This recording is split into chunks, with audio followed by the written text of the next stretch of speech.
தேவ சமூகத்தில் எப்பொழுதும் போராடி ஜெபிக்கிறவர்களாக காணப்பட வேண்டும். போராடி ஜெபிப்பதை குறித்து தான் சில காரியங்களை நம்ம பார்க்க போகிறோம். இப்படி போராடி ஜெபிக்கிறதுல ஃபர்ஸ்ட் யார் வர்றாருன்னா யாக்கோபு தான். யாக்கோபு தேவ சமூகத்தில் போராடி ஜெபிக்கிற ஒரு மனிதன்.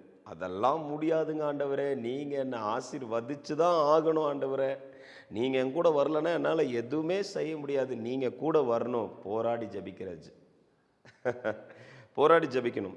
நீங்கள் ஆதியாகமம் 25:24 28 பார்த்தீங்கன்னா இருக்கும், நீர் என்னை ஆசீர்வதித்தாலே ஒழிய உம்மை போக விட மாட்டேன். அதெல்லாம் முடியாத ஆண்டவரே, என்னை பிளஸ் பண்ணுங்கப்பா, பிளஸ் பண்ணுங்கப்பான்னு சொல்லி அப்படியே தன்னுடைய குடும்பத்தை எல்லாம் ஒதுக்கி வச்சுட்டு அந்த பக்கம் நிற்க வச்சுட்டு இவர் தனியாக வந்து ஜெபிக்கிறார். ஆமாம், சிலுவையை எடுக்கும்போது பிள்ளை குடும்பம் எல்லாமே கொஞ்சம் தள்ளி தான் நிற்கணும்.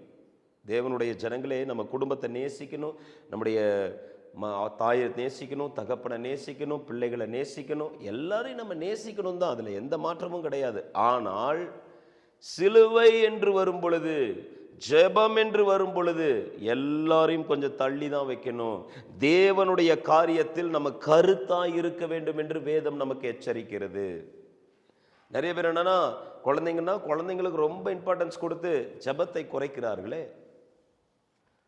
ஃபேமிலிக்கு அதிக இம்பார்ட்டன்ஸ் கொடுத்து ஜெபத்துக்கு ரொம்ப மிஸ் பண்றாங்களே. It's not like that. எல்லாரும் முக்கியம். நம்ம பேலன்ஸ் பண்ணி வாழ கற்றுக்கணும். You should know to live a balanced life. நம்ம வேலை முக்கியம், நம்முடைய குடும்பம் முக்கியம். அதையும் அப்படியே விட்டுட்டு எந்நேரமும் நீ ஜெபம் பண்ணிட்டே அப்படி இல்லை.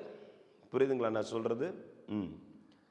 எனவே நம்ம ஃபேமிலியை கவனிக்கணும். தேவன் நம்ம கையில் கொடுத்துருக்கிற பொறுப்பை நம்ம கருத்தாக ஹேண்டில் பண்ணுங்கிறதுலாம் உண்மைதான். பட் ஆனால் சிலுவையை எடுக்கும் பொழுது, ஜபத்திலே தரித்திருக்கும் பொழுது, இவைகள் எல்லாவற்றையும் சற்று புறம்பாக்கி தேவனோடு மன்றாடி ஜெபிக்கிற பழக்கம் உங்களுக்கு இருக்கணும். ஆமாம், முதலாவது தேவன் ஃபர்ஸ்ட். எப்பயுமே ஜீசஸ் தான் ஃபர்ஸ்ட், இஸ் அவர் காட்.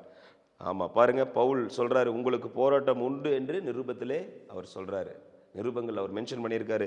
எபேசியர் 6:12 ஒரு மிகப்பெரிய ஆவிக்குரிய போராட்டம் எல்லாருக்கும் இருக்குன்னு சொல்லி பவுல் மென்ஷன் பண்ணியிருக்காரு. அது உண்மைதான் இருக்கிறது. அந்த ஆவிக்குரிய போராட்டத்தில் நம்ம எப்படி ஜெயிக்கிறது? போராடி ஜெபிப்பதின் மூலமாக தான்.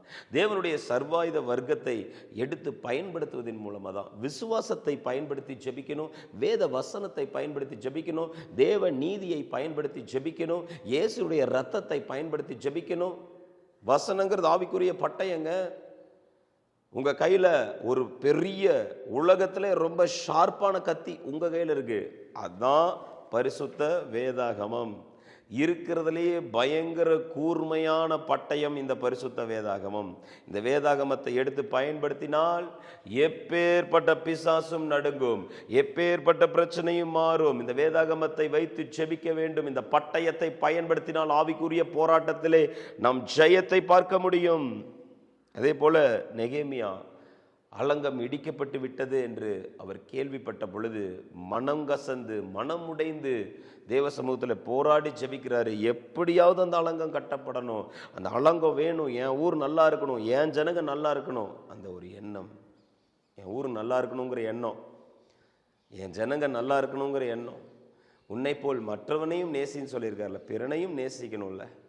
நாம் மட்டும் பரலோகம் போகணும்னு இல்லை. அவங்க சொல்கிறத கேட்க மாட்டுறாங்க, நமக்கு விரோதமாக பேசுகிறாங்க, நமக்கு ரொம்ப ஆப்போசிட்டாக தான் இருக்காங்க, செயல்படுறாங்க. இருந்தாலும் அவங்க ஆத்மா ரட்சிக்கப்படணும் அப்படிங்கிற ஒரு எண்ணம் நமக்குள்ளே எப்பயுமே இருக்கணும். அவங்களையும் நம்ம மனசுக்குள்ளே இருந்து என்ன செய்யணும்? நம்ம நேசிக்கணும். எவ்வளோ பெரிய கொடூரமான எதிரியாக இருந்தாலும் அவங்களையும் மனசுக்குள்ளே இருந்து நீங்கள் நேசித்து நீங்கள் அவங்க மேலே அன்பு செலுத்தி பாருங்களேன். அந்த ஒரு ஆவிக்குரிய அனுபவங்கிறது ரொம்ப ஸ்பெஷலாக இருக்கும். That is what it is. நம்ம அப்படி நம்முடைய ஜனங்களுக்காகலாம் போராடி ஜெபிக்கிறவர்களாய் காணப்பட வேண்டும். தானியலும் அப்படிதான். தானியல் மறைபொருளை வெளிப்படுத்த வேண்டும், தேவன் ரகசியங்களை எல்லாம் எனக்கு சொல்லணும்னு சொல்லி நல்லா போராடி ஜெபிச்சிருக்கிறாரு. ராஜாக்களுக்கு முன்னாடி தேவன் கொடுக்குற வெளிப்பாட்டை எடுத்துகிட்டு போய் சொல்கிறாரு. அள்ளி தூவுகிற விதையை எடுத்துகிட்டு போகிறவன் கண்ணீரோடு தான் போவான். அதை அறுத்து கொண்டு வரும்போது தான் கம்பீரமாக வர முடியும். ஜெபிக்கும் போது கண்ணீர் இருக்கும், போராட்டம் இருக்கும், தவிப்பு இருக்கும், ஏக்கங்கள் இருக்கும். ஆனால் அந்த ஜபத்துக்கு பதில் வரும் பாருங்க பரலோகத்திலேருந்து, அப்போ தான் ஒரு கம்பீரம் உண்டாகும். சரிங்களா? ஆமா. எனவே தேவ சமூகத்தில் எப்பொழுதும் போராடி ஜெபம் பண்ணுங்கள். அதுவும் எப்ப குறித்து பவுல் சொல்றாரு, எப்பொழுதும் ஜெபங்களிலே போராடி சபைகளுக்காக விண்ணப்பம் பண்றார். எப்பப்புறா சபைகளுக்காக போராடி விண்ணப்பம் பண்ணுகிற ஒரு மனிதன் தன் ஜெபங்களில் உங்களுக்காக எப்பொழுதும் போராடுகிறான். எனவே இந்த போராடி நம்ம தேவசமூகத்தில் ஜெபிக்கும் போது அப்பா கிட்ட இருந்து பதில் வரும். என்னென்ன போராட்டங்கள் வரும்? உங்க விசுவாசத்துக்கு போராட்டம் வரும். தேவனுடைய சித்தத்தை நீங்க செய்யக்கூடாதபடி போராட்டம் வரும். ஃபர்ஸ்ட் உங்க விசுவாச வாழ்க்கைக்கு ஒரு போராட்டம் வரும். பிலிப்பியர் 2:27 படி, கொலோசியர் 4:12 படி தேவ சித்தத்தை நீங்க செய்ய விடாம தடை பண்ண போராட்டங்கள் வரும். கொலோசியர் 1:28-29 உங்களை தேறினவர்களாய் நிறுத்த போராட்டம் வரும். நீ ஆண்டவர்களை வந்துட்டு ஜெபம் பண்ற ஓகே, ஆனால் ஃபுல்லாக ஒரு மெச்சூர்டான ஒரு ஹோலி லைஃப் வாழ விடாதபடிக்கு ஒரு போராட்டம் வரும். 1 தெசலோனிக்கேயர் 2:2 சுவிசேஷம் அறிவிக்க போராட்டம். சுவிசேஷம் அறிவிக்கணும்னா தடை வரும், போராட்டம் வரும். 1 தீமோத்தேயு 6:12 அழைப்புல நிறைவேற்ற போராட்டம் வரும். தேவன் நமக்கு கொடுத்திருக்கிற அழைப்பை, தேவன் நமக்கு சுவிசேஷ ஊழியம் கொடுத்துருக்காரா, என்ன மினிஸ்ட்ரி நம்மளை செய்ய சொல்லியிருக்காரு, ஹாஸ்பிட்டல் மினிஸ்ட்ரியா இதா அதுவா, தேவன் எந்த காரியத்தை நம்ம கையில் கொடுத்துருக்காரோ அதை செய்கிறதற்கு போராட்டம் வரும். அந்த போராட்டத்திற்காக அதை மேற்கொண்டு தான் நம்ம திறப்பில் நின்று ஜெபித்து தான் இந்த காரியங்களை நம்ம என்ன செய்ய முடியும், பெற்றுக்கொள்ள முடியும். ஊழியத்தை நிறைவேற்ற போராட்டம் வரும். துரைத்தனங்களோடு அதிகாரங்களோடு நமக்கு போராட்டம் வரும். எபேசியர் 6:10 இருக்கிறபடி துரைத்தனங்களோடு அதிகாரங்களோடு போராட்டம் வரும்.